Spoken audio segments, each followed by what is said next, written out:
আসসালামু আলাইকুম।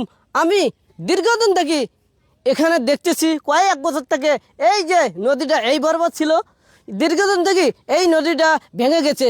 গত বছর থেকে এখানে ছিল বাজার ছিল, এই নদী ভাঙেনে এই বাজারটা ওই পাশে উঠেছে বাজারটা শুধু নদী ভাঙানোর জন্য।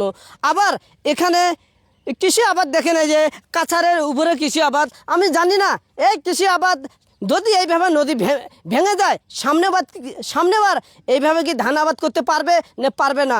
যদি না পারে তাহলে আমাদের কৃষি লোকগুলা যে দরিদ্র এলাকার লোকগুলো আছে তারা কিভাবে বাঁচবে। আমি স্থানীয় লোকের কাছ থেকে এখানে কিছু কথা শুনবো। আমি এখন দাঁড়িয়ে আছি নারায়ণপুর যে চর অঞ্চল আছে আনা যেখানে আছে সেটা এক কোনায় দাঁড়িয়ে আছি। এখানে এই কাহিনী আর কি। আসসালামু আলাইকুম। ওয়ালাইকুম সালাম। আসসালামু আলাইকুম। ওয়ালাইকুম আসসালাম। ভাইজান, যে আপনাকে আপনার মাধ্যমে থেকে আমরা একটু বলতে চাই যে এই যে ফসলি মাঠ দেখতেছেন এরকম অনেক পুরাতন জায়গা, এখানে অনেক উন্নয়ন হইতো। এই কারণ এর মধ্যে আবার দুইটা গ্রাম আমাদের এখানে নদীর বুকে বিলীন হয়ে যায়। এখানে একটা বাজার ছিল, বাজারটা বিলীন হওয়ার পরে আমরা এখানে এনে বাজারটা গঠন করি, এটাও তো বহু হুমকির মুখে।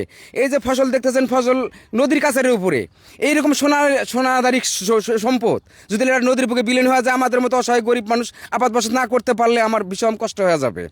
তাই তাজু ভাইয়ের মাধ্যমে আমরা প্রধানমন্ত্রী নতুন সরকারের কাছে আবেদন করতে চাই, নদীটা যদি কিছু একটু মেরামত করে একটু নজর দেয় তাহলে আমরা এই নদীর কবল থেকে রেহাই পাবো। এবং এই যে সরকারি প্রাথমিক একটা বিদ্যালয় আছে এবং এখানে একটা ক্লিনিক আছে, এগুলো আমরা নদীর বিলীনের মুখে মানে কি হুমকির মুখে আছে, এগুলো যদি রক্ষা হয় তাহলে আমরা এখানে চর এলাকাবাসী আমরা দুর্ভিক্ষ এলাকার লোক একটু শান্তিতে বসবাস করতে পারবো আর কি।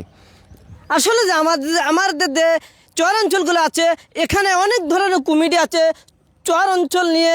চর উন্নয়ন কমিটিগুলা যদি আমাদের চর অঞ্চলগুলো আসলে চেক দেয় না, এগুলো চেক দিয়ে যদি বিভিন্ন ধরনের এগুলো দরখাস্ত জমা দিত, আমি আশা করি চর অঞ্চলগুলো এগিয়ে যাবে। আমি নতুন সরকারকে বারবার বলি এই যে নদীগুলো এখানে ব্লক দিয়ে এবং বস্তা দিয়ে এগুলো যদি বাঁধা হয় আমার কৃষি আবাদ এখানে অনেক বেঁচে যাবে। সামনেবার ইনশাআল্লাহ ধান কাটতে পারবে।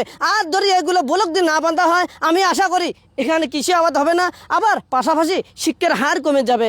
আবার মানুষ এই পার থেকে আবার ওই পারে যাইতে হয়, আবার এই পার থেকে এই পারে যাইতে হয়, এবং গরু ছাগল ইত্যাদি ইত্যাদি মানুষও সাঁতার কাটে ওই পারে যাইতে হয়, শুধু একটা ব্রিজ না দেখাতে। নতুন সরকারের কাছ থেকে আবারও বলি একটা দাবি, আপনি একটা ব্রিজ দেন অতি তাড়াতাড়ি নদীগুলা, তাহলে শহর এবং চর অঞ্চল ঝিলমিল শহরও হবে আমাদের। ওই যে দেখেন একটা লোগো আসতেছে, এইভাবে আমরা শহরে যাই আমরা। ধন্যবাদ।